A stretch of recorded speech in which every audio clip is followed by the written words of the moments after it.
3:31. This is a late start. Who's running this thing? Unbelievable. Rocky start to the new regime of 2025 for Ashby Chair of Lipsick.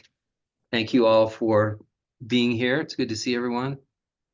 And I just want to share that I made an executive decision to close court at 4 today due to inclement weather in the, I don't know if anybody's had the chance to try to navigate downtown recently. It's awesome. I know this call is recorded, so I'm going to leave my thoughts there on that. And we will call the meeting to order. And let's see, do we have any new folks today? Let's see, we have Kent Vanderkamp. He seems like a new face here. Sheriff, how you doing? Doing great, thank you. Thanks for joining us. Who else do we have? Let's see, Dominic, Mr. Passarelli, have you been on before? Yes, Your Honor. I snuck in last meeting. Got it. Thank you for being here. Who else do we have? Judge, I'd like to introduce Angela Bright, who is with us today. She's going to help the parole and probation team talk a little bit about JRP. Excellent. Angela, welcome. Thank you for joining. Thank you. And let's start with item 3, January 2025 minutes.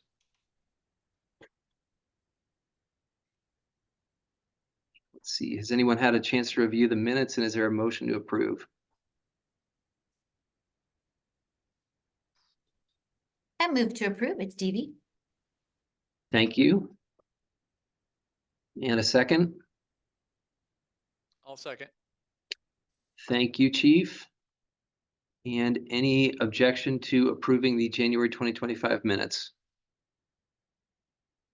Devi, the motion carries. Outstanding.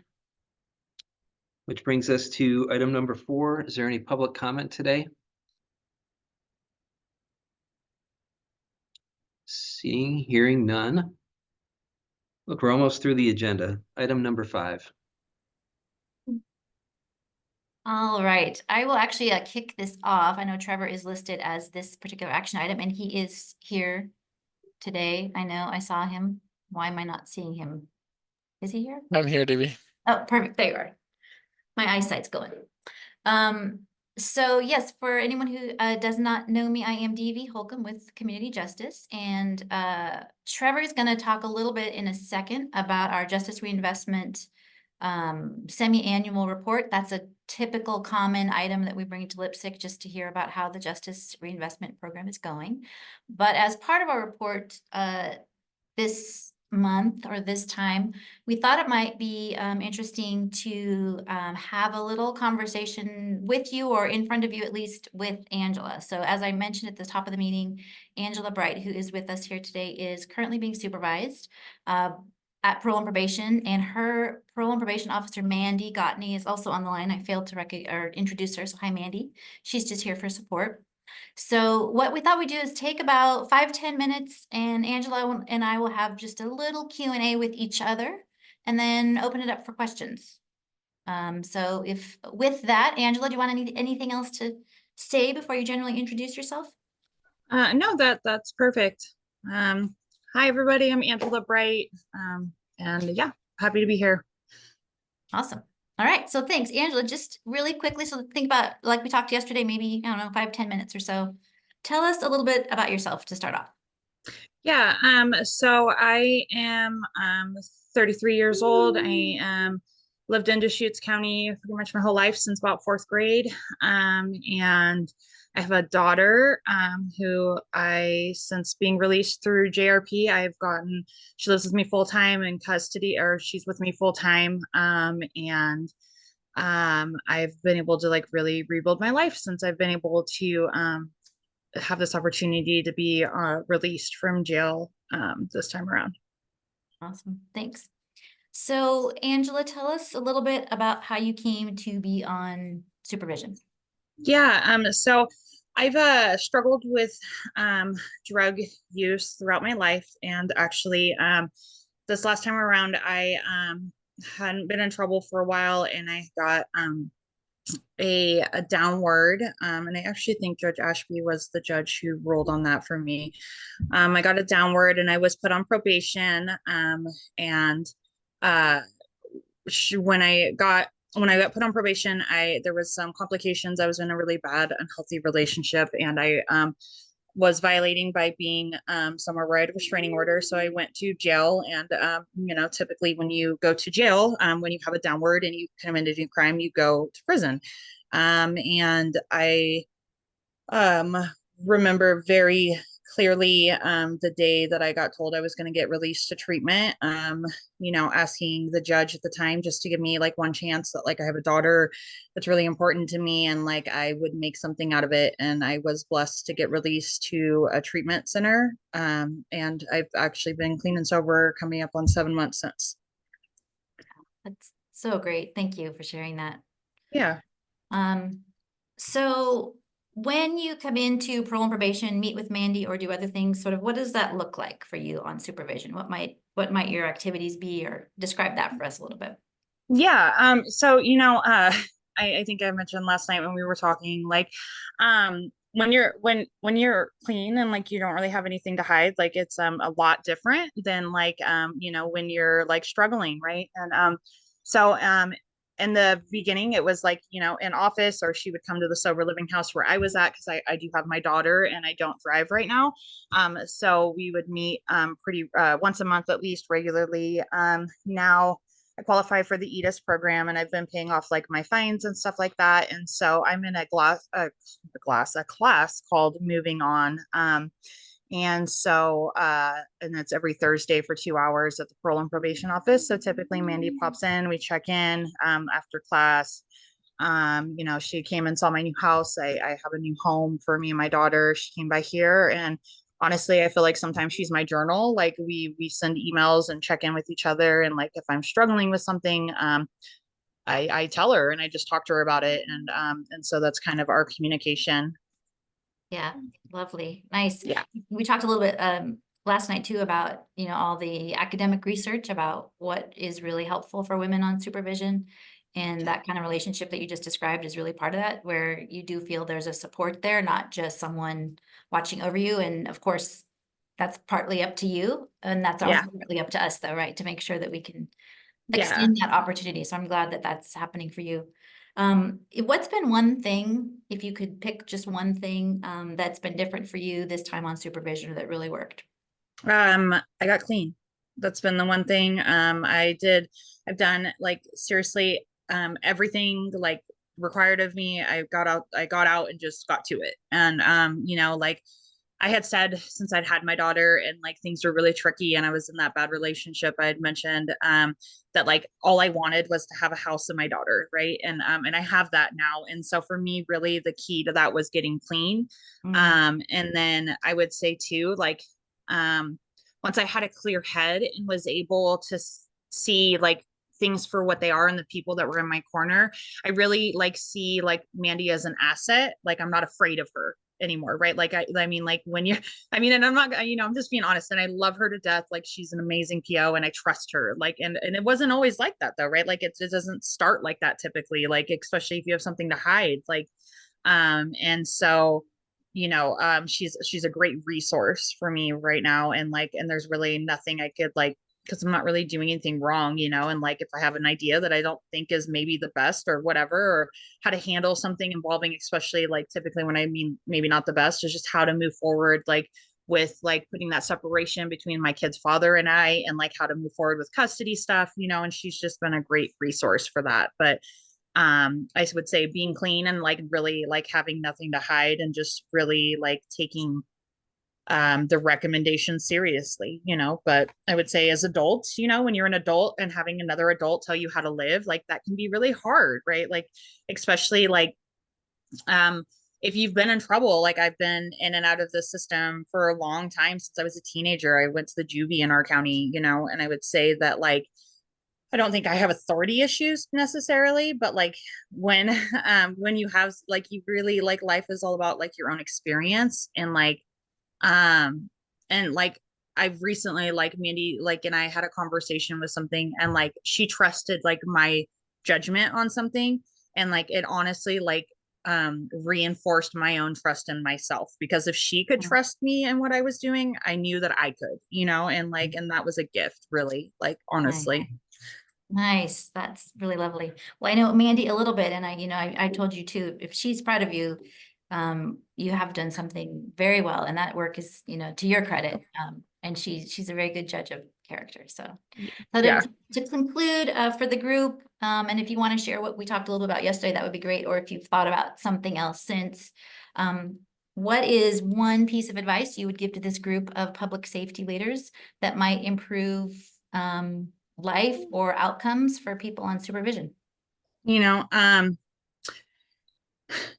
like when I got arrested for breaking a restraining order, right? And I was gonna go do my prison time, like really, like, and I don't know why, like, the judge that day or what it, the universe, I believe in like everything kind of happens for a reason, but like honestly, like I know that every time you give somebody another chance, like they don't take it, right? And they don't use it to benefit their lives, and they just come back or they do worse, or right. And so I understand that, like, in your guys' position, like trying to figure out who will and who won't, like I'm sure that's incredibly difficult. But I will say this, that like jail isn't always the solution, right? And I think that like as a community, and like the times that we're in right now, and like our state in general, like we're more about like rehabilitation and stuff like that. But I can tell you from somebody who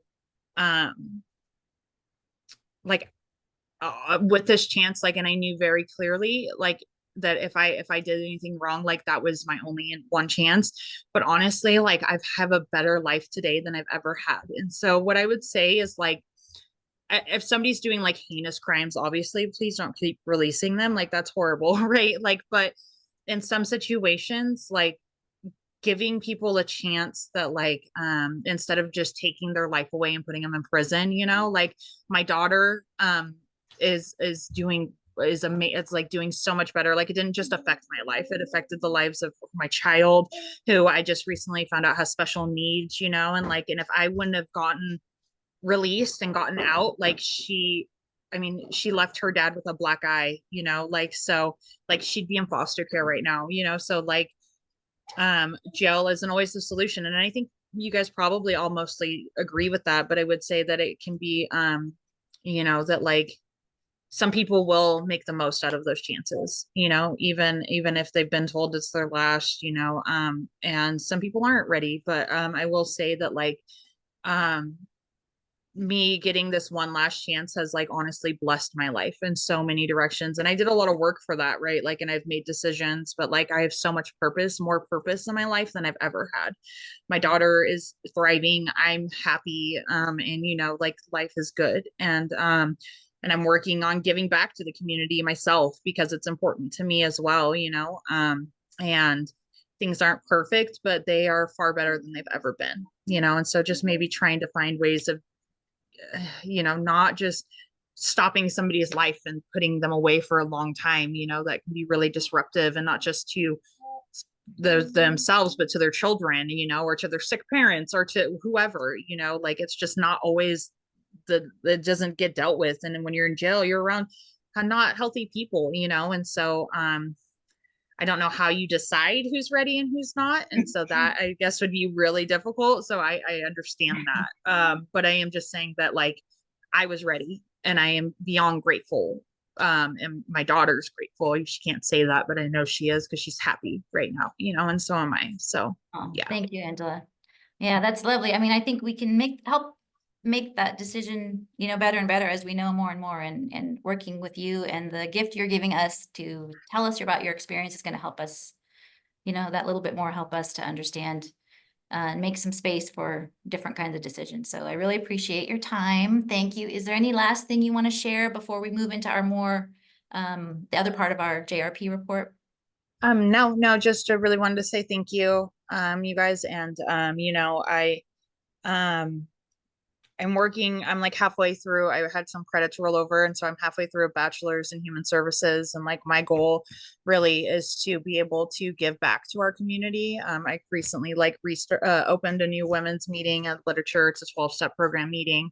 But like not even just working with addicts, but like people that are going through these things, people going through the criminal charges and getting released from jail, like mentorship, you know, and that's really because like it's hard to go through, and it's hard to go through alone, and there's a lot of weird requirements that like aren't always as clear, you know. And so I just want to say like I'm honestly trying to be the best version of myself I can be, and I'm really grateful to be here with you guys today, and that like I was able to get my chance, and I'm hoping to be able to help others in the future when I get there to find their purpose as well. Great. What a great circle. Thank you. I appreciate that. Thank Hey, you. Angela, Yes. this is Judge Ashby. So, Hey. hi. So this is really kind of interesting. I feel like I've gotten quite a bit more than I bargained for by joining Lipsick today. When you figure out how to make those decisions, please send me a text or an email so I can make them. I just can't, you know, I have so much work to do tonight, and all I'm going to be thinking about is your testimony today and what an honor it is to have you here. And, you know, you're a person who makes the judge's decision the right decision by living into that commitment to live into your best life. And it is just incredibly powerful to hear from you, and, you know, how you saved your life, your daughter's life. And, you know, there's nothing I like doing less than sending people to prison. Some people need to go. They're dangerous. They hurt people. But, you know, other people can really, really do well. And it's great to see them thrive in the community. I think that's what we all want. And so what a gift today to hear from you. Thank you. I think you, when you sentenced me on my downward prior to me being on JRP, you were the judge, and you said, you know, when my daughter looks at me, like, what does she see? And you said, she doesn't see your criminal record. She doesn't see that, you know, she sees, you when she sees her mom, you know, and like someone who loves her. And, you know, I wasn't the healthiest of a parent then, but I can tell you this, like my child gets 100% of me today. And, I just always remembered that when you were sentencing me, and I really appreciated it. And you know, I was in a tricky situation at the time, but I'm not anymore. And so thank you. And I'm really was happy when I saw your name on the email, like that you were the judge here today. But so thank you. Thank you. Oh, that's my daughter too. You say hi. Oh, she was trying to wave at everybody. Say hi, Nova. Hi. She'll wait. She was waving in the wrong hand. Sorry, but thank you guys. Thank you, Angela. Thanks, Judge. Before Trevor kind of goes into the other side of how this works, or what JRP does at the end for, you know, more people even than Angela, is there any comment or question that anyone has for Angela, where her daughter gets all of her attention again? I just want to thank her for sharing. Takes a lot of courage. Probably not half as much as recovery, but still, nice job. Yeah. Good luck. Hey, Dee Dee and I will fight for you as an employee when you graduate with your bachelor's degree.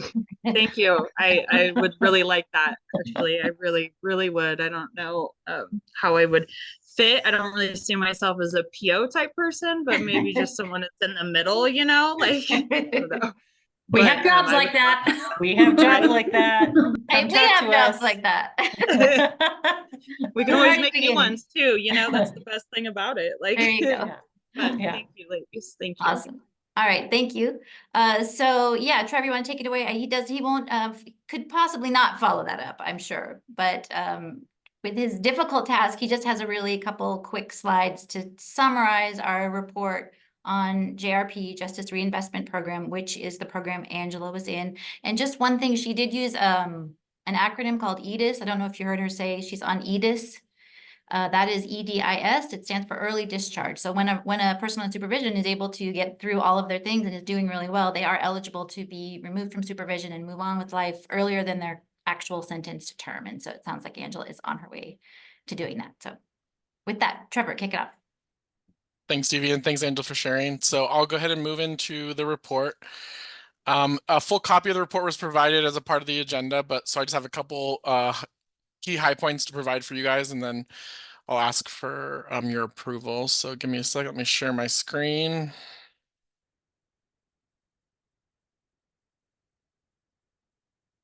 Perfect. Can everyone see that? Yes. Thank you. So, just as a reminder, we have two separate grants through the Justice Reinvestment Program. We have our formula grant and then our competitive grant. So in terms of reporting out for the formula grant, we continue to supervise in accordance with risk and needs principles. And basically what that just means is when an individual comes on, they're provided a risk assessment. It's usually the LSCMI or the WARNA. The LSCMI is generally used for individuals who identify as men, and then the WARNA is used for individuals that identify as women.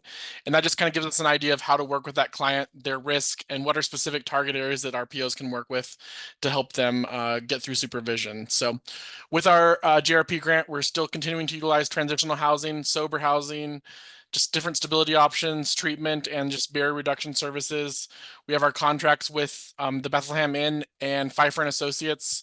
We also provide funding for Oxford houses and other housing resources that are out there just to really help clients while they're in this program.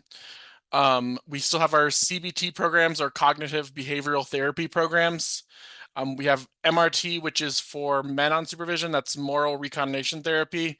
It really works on criminal thinking. We have a 60% successful completion rate with that population. And then, as Angela mentioned, she's in the Moving On program. That's specifically designed for women on supervision. And right now that program, it just recently kind of got back going, but it has a 90% completion rate. We've had 11 individuals complete so far, and 10 of those 11 have successfully completed. In terms of recidivism, JRP looks at kind of what our recidivism is looking like for drug, property, and certain other offenses. And we're not seeing any major increases with either any of those data points that they provide us. And then in terms of prison utilization, which is one of the main target goals for the Justice Reinvestment Program, is reducing prison utilization across the state. We're 57% of our current baseline, so we're well below our current baseline. There's still talks to talk about in terms of looking at whether they're going to refine that baseline at all, but as of right now, I'm using the figures that they have, we're 57% of that current baseline. In terms of the competitive grant, so this was a grant we were awarded based on kind of some things we completely outlined for the Justice Reinvestment Grant Committee.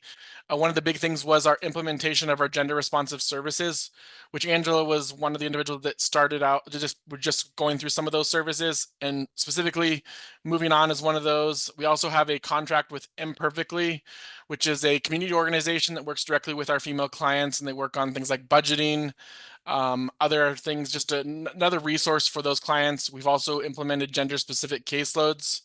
Along with this competitive grant process, we've really worked on setting up meetings with the DA's office to kind of go over how the program is working, and that's been going well. We had a total of 56 new downward departures to the JRP program in the last 6 months. We had 10 revocations from the program, and kind of looking at those, half of them were technical violations, and those individuals had multiple chances in terms of working with their PO to report. I mean, there was just kind of really looking at what they had done in order to work with those clients. And then 5 of those individuals were for new crimes, and they just asked us to break those up so they understand when someone is revoked back from the program, what kind of led to that. In terms of program participants, in the last 6 months, we had 106 individuals in treatment at different levels and stages. We had 87 individuals receive housing assistance of some kind. We had 100% who received a risk and needs assessment. So that was the LSCMI or WARNA, as I mentioned earlier on. And we had 45 individuals receive either education or employment assistance. This can also be just other stability assistance, such as like a DMV ID letter, helping them get their ID so they can get connected. Looking at, are there a specific class that would help them so they could get into school and different things like that. So we've had 45 individuals receive education or employment assistance. So those are just kind of the highlights from the report. We provided a full copy of the report as part of the LPSC agenda.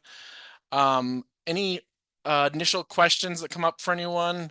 Anything that I could answer specifically about the JRP semi-annual report?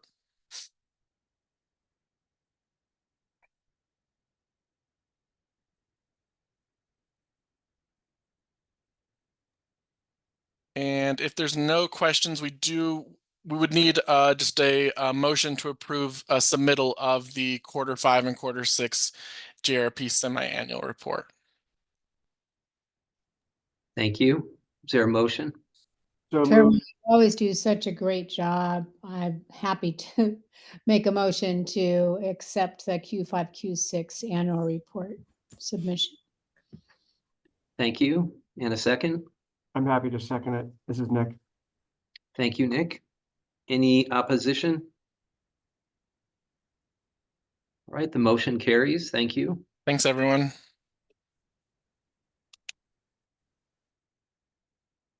Let's see, next we are on to court update. I always save this because I know it's such a cliffhanger for the group, keeps everybody on the call. Said no one ever.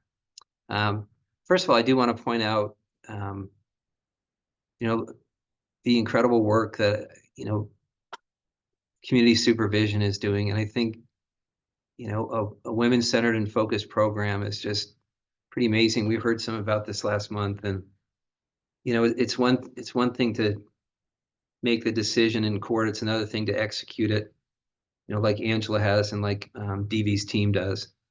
And, you know, that's something that makes those decisions easier, is knowing that your partners can execute, and you're working with a lot of pros. So DV, thank you to you and your team. The court, I'd also like to thank Commissioner Chang and his colleagues. As an individual and a taxpayer, I'm not insensitive to the cost of the courthouse expansion. I know that there was recently, you know, a vote to pay for some increased cost on that. And I hope, you know, Commissioner Chang, I did not plan this agenda, but hopefully you can see there's still some value added in the courthouse and the work that happens there, and really appreciate the support from the county commission. We certainly have things that we can do better and need to do better, should do better. But we're going to put that building to really good use for this community. So thank you for your continued support. You know, it's the value and importance of the court was never in question, Judge Ashby. I know it's expensive. I wish we could go down to Home Depot and just get a cheaper one and graft it on, but that's not how it goes. Federal immigration enforcement, I did want to follow up. I really appreciated that conversation last week. It got me back on my game, and I saw that the rule that was passed by Oregon Judicial Department quite a while ago has been incorporated into a few of those statutes. So basically, as we've heard before, the court will not facilitate or assist, but we will not hinder federal immigration if they have a valid arrest warrant for an individual. And the court and access to and from the courthouse is considered basically a safe zone in those statutes. So appreciated kind of getting a shoulder tap on that at the last meeting. It caused me to you know, open the book of laws. This is what the actual book of laws that is relevant to this. And so thank you. But that is our status. We don't get in the way, but we don't assist. And really our goal is very simple, right? It's to serve the people who are seeking justice and are entitled to legal relief, to help them with those legal matters. It's really that simple. Finally, and this is this makes me sad. We're losing our TCA, Angie Curtis. She's fantastic, and she's moving on to be a treatment court coordinator over in Union County and over in that beautiful part of our state. And she has kind of worked in that zip code before and will do great work. They have a robust treatment court over there for a rural region. And so really proud of her, really excited. They're really getting an incredible person. And so we're starting the process. You know, and this is not limited to court connected people. If they're skilled people that you know, we'll have a posting up, you know, fairly soon, and, you know, take a look. But yeah, that's really tough. She's the chief of operations, and, you know, again, makes everything go, and she's highly respected by the bench and by the staff she supervises. So, but that's life. You always want to support people as they move on for other things. And I got the call, you know, as a reference, and it was hard to do, but easy to say. and she's an easy person to support. So, that's really our update. I did want to say one other thing. My kids used to joke around when they were really little and say, like, you could call a snow day any day you want. And I said, yeah, that's not why people elected me. I mean, I could, but they're like, if you called it in July, like you could. I'm like, yeah, but So today's decision, just for some background, there's actually some lipstick in this. Driving is really challenging. And when I was going home last night, people are making poor choices because they're getting frustrated. And so I thought it was super icy. Not all of our employees are able to live close to the courthouse. And so for their safety, a lot of people have to come to court. It's not optional. And so, release some people a little bit earlier to get out on those roads and before things get icy so people can come back. And we usually track with Ben Lapine, so I usually get up pretty early, as does Miss Curtis, to see, what it's like. And so we usually go with the school, but I like to start court on time, but leave early if things look, dicey. So that it wasn't just fun for staff. It's really for making sure everybody gets safe. And I don't call them in July, even if my kids want me to. They're all adults now. So anyway, anything else for the good of the order? Any questions about immigration as it relates, or enforcement as it relates to the court? All right, any other updates? All right, appreciate everybody's time again. Angela, thank you so much. We're honored to have you join the group today and wish you nothing but the best moving forward, ma'am. All right, thank you all. Have a nice evening. Be safe. Thanks, everyone.